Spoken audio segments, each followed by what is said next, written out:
Assalamualaikum warahmatullahi wabarakatuh. Bismillah walhamdulillah.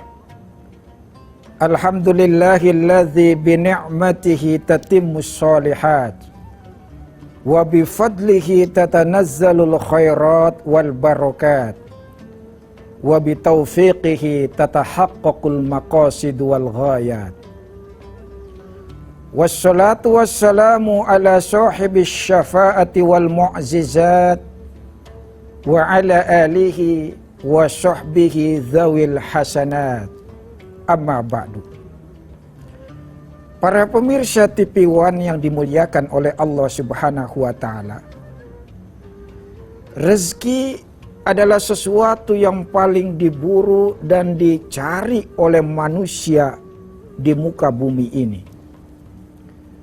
Rezeki sering diidentikan dengan harta, kekayaan, kesenangan yang dirasakan atau didapati oleh seseorang. Namun saudara, para pemirsa TV One yang dimuliakan oleh Allah Subhanahu wa taala, tidak sedikit orang yang salah jalan dalam meraih rezeki. Dan kalau kita lihat banyak manusia yang tidak mengabaikan syariat agama, dia mencari rizki tidak dilihat halal atau haram. Yang penting dia dapat rizki, selesai urusan. Saudara yang dimuliakan oleh Allah Subhanahu wa taala, di dalam mencari rizki seharusnya kita harus tahu mana rambu-rambu yang dibolehkan oleh agama, mana yang tidak. Karena itu pada pertemuan hari ini kita coba membahas tentang prinsip-prinsip rezeki. Supaya kita paham bagaimana cara kerjanya sebuah rezeki. Dan supaya kita setiap beraktivitas mencari nafkah, hati kita menjadi tenang dan sesuai apa yang disyariatkan oleh agama. Saudara, para pemirsa TV One yang dimuliakan oleh Allah Subhanahu wa taala. Saya ingin cerita sedikit bahwa suatu hari di Mesir, Imam Syafi'i sedang berdialog dengan salah satu murid beliau yang bernama Imam Muzani. Ketika beliau asyik berdialog, tiba-tiba muncul dari pintu masjid seorang laki-laki berpakaian lusuh, tanda seusai berpergian jauh. Penampilannya pun kusut, tanda orang ini banyak masalah. Jalannya gontai tidak bertenaga, bahkan mukanya melas penuh harap dan iba. Segera orang ini menghampiri Imam Ahmad. Seusai salam dia berkata, "Imam, lah baik. Bolehkah aku mengganggu waktumu sebentar, Imam? Sebab aku ingin curhat sedikit." "Oh, silakan. Gerangan apa yang terjadi?" "Begini Imam." "Bagaimana?" "Hidup saya dirundung penuh masalah, Imam." "Sudah kelihatan dari wajah kamu." "Bukan begitu, Imam." "Ya habis gimana?" "Masalah saya tidak pernah berhenti-henti, Imam. Hari ini datang masalah, besok pergi, berganti musibah, musibah hilang, berganti susah, susah sirna, berganti menderita, Imam." "Maksudnya gimana sih, Mas?" "Begini, Imam." "Bagaimana?" "Contoh anak saya, Imam." "Kenapa anak kamu?" "Anak saya setiap hari gonta-ganti sakitnya, Imam. Kalau hari ini yang besar sehat, besok yang kecil sakit. Lusa yang kecil sembuh, yang besar kambuh. Begitu terus, Imam." Lantas yang saya pegel, Imam, istri saya, Imam." "Kenapa istri kamu?" "Doyan banget ngutang, Imam." "Doyan ngutang?" "Iya, Imam, setiap saya pulang dari mana-mana ada barang baru, boleh ngutang. Ada pakaian baru, boleh ngutang. Bahkan saking doyannya ngutang, Imam, istri saya jajan cilok masih ngutang, Imam." "Wah, parah juga istri kamu itu." "Ya begitulah, Imam." Ini Imam Muzani yang sedari tadi mendengarkan pembicaraan mereka berdua, itu menduga nih orang pasti didoain oleh Imam Syafi'i. Sebab doa Imam Syafi'i sangat mujarab.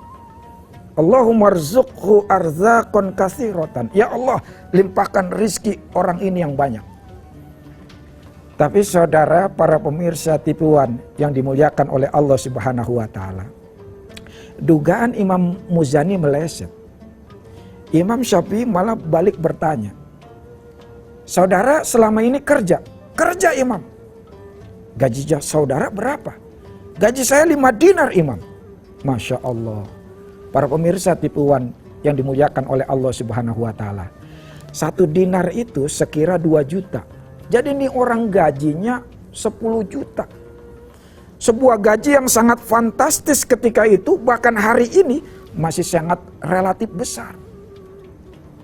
Kata Imam Syafi'i, gaji 5 dinar keluarga anda berantakan. Begitulah Imam. Baik kalau begitu, kata Imam Syafi'i. Besok pagi sampean langsung datang ke bos sampean ya. Ngapain Imam? Jangan nyuruh saya kasbon, saya udah banyak kasbonnya, malu Imam. Yang nyuruh kamu kasbon siapa? Lah terus ngapain saya datang ke bos saya? Kamu datang minta kepada bos gaji kamu turunin. Turunin Imam? Iya. Berapa Imam? 1 dinar. Jadi gaji saya 4 dinar bulan depan Imam? Iya. Ya Allah Imam, kemarin gaji saya 5 dinar udah kayak neraka Imam. Ini saya harus hidup dengan 4 dinar. Begitulah. Saudara para pemirsa TV1 yang dimuliakan oleh Allah Subhanahu wa taala. Karena orang dulu itu luar biasa pada guru. Apa kata guru pasti dilakukan. Dan Imam Syafi'i ulama, zuhir batin ulama. Sehingga ini orang udahlah yang terjadi biar terjadi, bismillah, lakukan amanat guru. Berangkat besok pagi, bosnya belum datang, dia udah datang duluan nongkrong di depan kantor. Begitu bosnya datang, Assalamualaikum. Waalaikumsalam. Ah saudara, mau ngapain? Kasbon lagi ya? Enggak Pak. Terus mau ngapain? Begini Pak, tolong dengar baik-baik, camkan kalau bisa catat Pak. Mau ngapain sih? Tolong mulai bulan depan gaji saya turunin Pak. Turunin gaji? Iya Pak. Sehat kamu? Sehat Pak. Berapa? 1 dinar Pak. Jadi gaji saudara 4 dinar? Iya Pak. Ya udah kalau emang begitu kemauan kamu.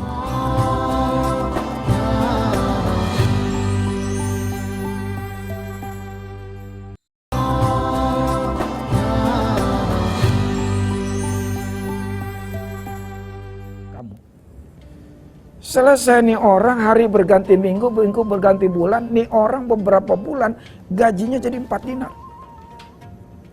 Suatu hari ketemu lagi Imam Syafi'i. Assalamualaikum Imam. Waalaikumsalam. Saudara gimana hidup saudara? Alhamdulillah Imam rada mendingan. Mendingan gimana? Anak udah gak sakit-sakit lagi. Terus? Tapi yang saya masih pegel ini, istri saya masih doyan ngutang Imam. Saking seringnya ngutang, akhirnya saya di pertengahan jalan gaji saya habis untuk nutupin utang. Akhirnya saya ikut ngutang juga Imam. Berarti masih parah hidup kamu. Begitulah Imam. Kalau begitu besok kamu ngadep lagi deh bos kamu. Ngapain Imam? Jangan saya minta naikin gaji. Kemarin saya udah gagah turunin gaji saya. Yang suruh naikin gaji kamu siapa? Terus saya ngapain datang ke bos saya? Kamu minta turunin lagi gaji kamu. Allahu Akbar. Turunin gaji lagi Imam? Iya. Berapa? 1 dinar lagi. Jadi gaji saya 3 dinar Imam? Iya.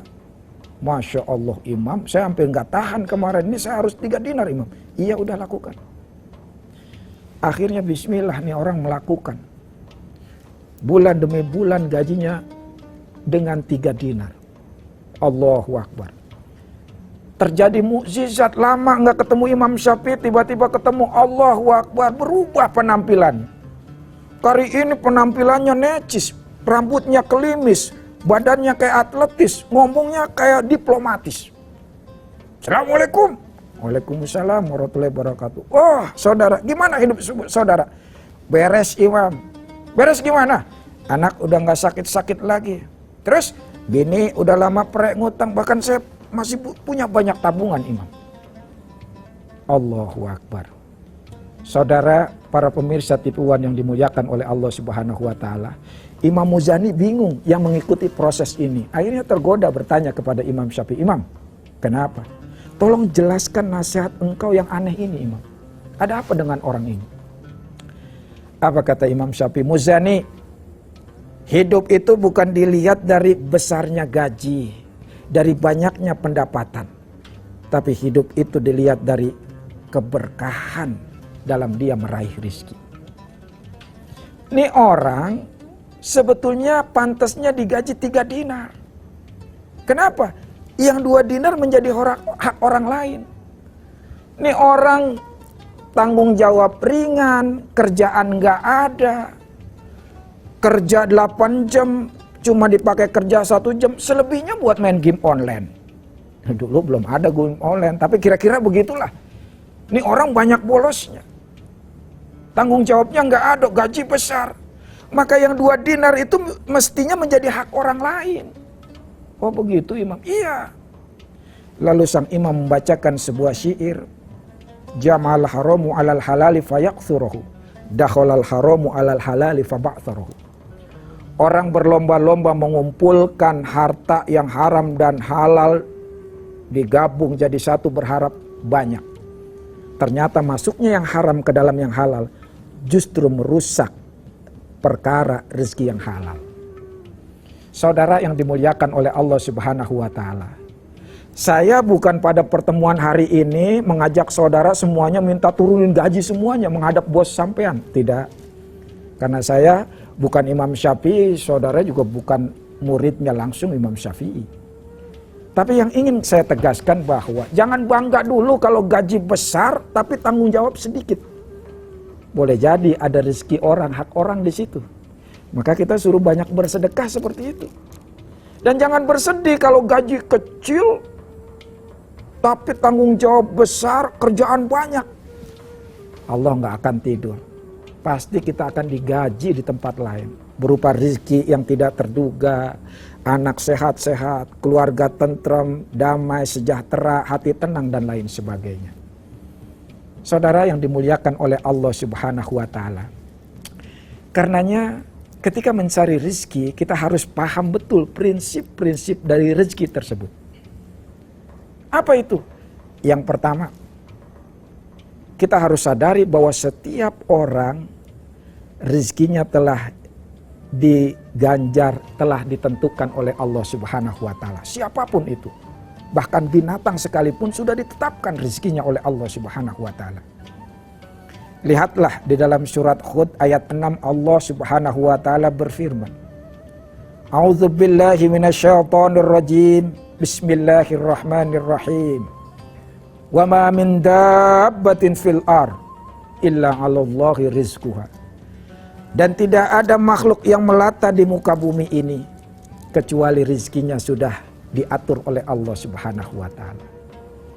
Jadi setiap kita rezekinya telah dijamin oleh Allah Subhanahu wa taala. Maka jangan heran ada burung yang terbang makanannya di sela-sela gigi ikan. Sebaliknya ada ikan yang hidup di dasar lautan, makanannya burung yang terbang. Bahkan seekor cicak yang hidupnya merayap, makanannya justru nyamuk yang terbang. Allahu Akbar. Karena memang setiap makhluk sudah dijamin rezekinya. Terus kalau kita udah dijamin rezeki kita, kenapa kita harus membabi buta mencari rezeki?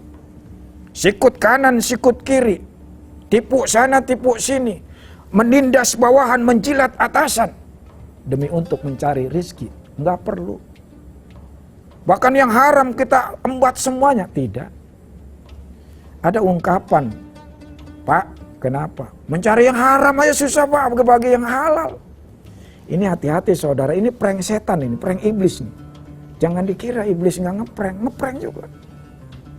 Harusnya kan kita punya prinsip, kalau ada yang halal kenapa harus yang haram? Kalau yang halal aja mudah, kenapa harus sulit mencari yang haram? Kenapa? Kita mencari rezeki secara haram dapat 100 juta. Padahal kalau kita caranya halal, dapatnya 100 juta juga sama. Yang haram nggak berkah, yang 100 juta yang cara halal berkah. Itu bedanya saudara yang dimuliakan oleh Allah Subhanahu wa taala. Yang pertama, Yang kedua yang harus kita sadari dari prinsip rizki adalah bahwa seseorang tidak akan diwafatkan hidupnya sebelum dia menghabiskan jatah rizkinya. Nah ini lebih penting lagi nih, biar hidup kita menjadi tenang. Tidak ada ceritanya orang meninggal masih ada jatah rizkinya, nggak ada. Kalau ketika dia wafat pasti rizkinya udah disempurnakan. Kata Rasul, inna nafsan lan tamuta hatta tastawfiyah rizqaha wa in abta'a anha. Sesungguhnya setiap jiwa tidak akan diwafatkan sampai dia menyempurnakan, sampai sempurna menghabiskan jatah rizkinya. Walaupun kadang tertunda, tapi dia pasti akan menghabiskan. Dia punya jatah rizki 2 miliar, sebelum mati pasti habis, pasti dia dapat 2 miliar. Karena itu saudara, banyak orang yang salah persepsi sih. Kadang-kadang dia mindsetnya yang namanya rizki itu adalah harta. Tidak. Rizki itu sangat luas. Berupa kesehatan, berupa ketenangan, berupa dikeringankan ibadah, diberikan kerjaan yang enak, keluarga yang damai, hati yang tenang, dan lain sebagainya. Itu semua rizki. Maka saudara, ada orang yang duitnya banyak tapi rezekinya sedikit. Ini aneh nih. Sekali lagi saya katakan, ada orang yang uangnya banyak tapi rezekinya sedikit. Kok bisa? Iya. Dia bisa membeli apapun, makanan dia bisa beli. Mau makanan yang paling mahal sekalipun dia bisa beli. Tapi begitu dimakan, yang ini kolesterol, yang ini hipertensi, yang ini asam urat, yang ini darah tinggi, yang ini ambeien, yang ini macam-macam. Akhirnya apa? Makannya cuma nasi sama sayur bayam doang. Coba bayangin. Uang banyak, tapi nggak bisa makan sembarangan. Ini orang uangnya banyak tapi rezekinya sedikit.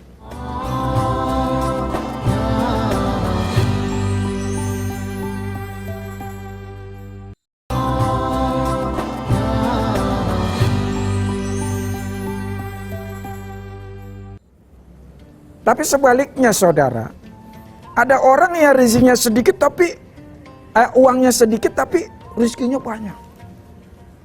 Dia nggak bisa beli apapun, tapi dia makan enak. Makan apa aja diembat. Ada berkat datang, makan. Tamu datang lagi bawa makanan, dia makan lagi. Malam diundang tetangganya, besek diembat lagi. Apa aja dimakan. Ini orang padahal nggak bisa beli banyak makanan, tapi kok dia bisa menikmati semua makanan. Ini orang sekali lagi rizkinya banyak tapi uangnya sedikit. Contoh lagi saudara, sering kita melihat orang yang tidur di jalanan, di kolong jembatan. Tuh bantalnya bambu, kadang-kadang kayu bakar, beralaskan koran, tapi Masya Allah tidurnya nyenyak, ngorok, dibangunin susah. Ini orang rezekinya enak. Tapi ada orang bisa beli kasur mewah, ratusan juta, bantalnya juga luar biasa, tapi dia tidur nggak bisa, nggak nyenyak sampai beli obat tidur. Dicoba itu saudara. Makanya mengukur rezeki itu jangan dari harta. Rezeki itu bisa dalam bentuk apapun. Karena itu berbahagialah seseorang yang masih bisa makan enak, bisa berbuat apa saja dalam koridor batasan agama. Saudara yang dimuliakan oleh Allah Subhanahu wa taala, maka sekali lagi, sekaya apapun orang, dia tidak akan melampaui jatah rezekinya. Tidak akan melampaui jatah rezekinya. Mau uangnya miliaran, triliunan sekalipun, tetap aja nggak bisa melampaui jatah rezekinya. Nggak bisa. Kenapa? Semua terbatas. Dia punya rumah mewah 5, yang ditidurin cuma 1 kamar. Dia bisa beli mobil mewah 11 berjejer, yang dipakai cuma 1, itu pun cuma 1 kursi yang dia dudukin. Jadi sekali lagi, sebanyak apapun dia punya uang, tidak akan melampaui jatah rezekinya. Kalau jatah rezekinya 2 miliar yang dia habiskan, mau dia punya triliunan, ya 2 miliar itu yang dia habiskan. Tetapi saudara yang dimuliakan oleh Allah Subhanahu wa taala, karenanya prinsip yang berikutnya dari rizki adalah hakikat rizki adalah apa yang dia makan sampai habis, apa yang dia pakai sampai rusak, dan apa yang dia sedekahkan. Ini yang sebetulnya menjadi rizki kita yang sesungguhnya. Apa yang dia makan sampai habis. Kita pagi hari minta kopi sama bini. Bu, bikinin kopi bu. Kental manis. Istri nyediain kopi. Ditemenin sama nasi sama pisang goreng. Kita baru mau nyeruput nih kopi. Temen datang. Woi, Bang Udin, mampir sini. Mampir. Ngopi. Ya, bolehlah. Bu, tolong bikinin kopi lagi bu. Ya, mohon maaf pak. Kopinya habis. Karena kita nggak enak udah nawarin kopi yang kita mau seruput, kita kasih Bang Udin tuh. Ternyata belum kita masukin ke mulut, itu belum rezeki kita. Istri maksudnya ngasih kita, ternyata enggak, itu kopi itu rezekinya Bang Udin. Coba bayangin. Ini kita makan bakso nih. Biasanya kan kita kalau makan bakso, dagingnya kita belakangan kan. Kita sisain belakangan. Udah begitu kita makan tinggal dagingnya doang, ditepak sama temen. Woi, kemana aja? Jatuh gelinding ke gua tuh. Bakso dagingnya. Apa? Belum jatah rezeki kita ternyata. Padahal udah di depan mulut. Makanya banyak orang bisnis kelihatannya udah di depan mata. Tapi kok mentok lagi? Emang bukan rezekinya. Bahkan apa yang kita miliki kalau belum sampai rusak, belum tentu milik kita. Mobil yang kita pakai belum tentu milik kita penuh. Tahu-tahu kita meninggal, maka harta itu jadi milik keluarga. Bahkan belum tentu juga jadi milik keluarga. Uang yang miliaran di rekening itu belum tentu loh rezeki kita. Kita meninggal bisa menjadi ahli waris. Bahkan belum tentu jadi milik ahli waris. Kenapa? Boleh jadi banknya bangkrut, pailit, atau dirampok, selesai. Harta itu bukan milik kita, bahkan bukan milik ahli waris kita.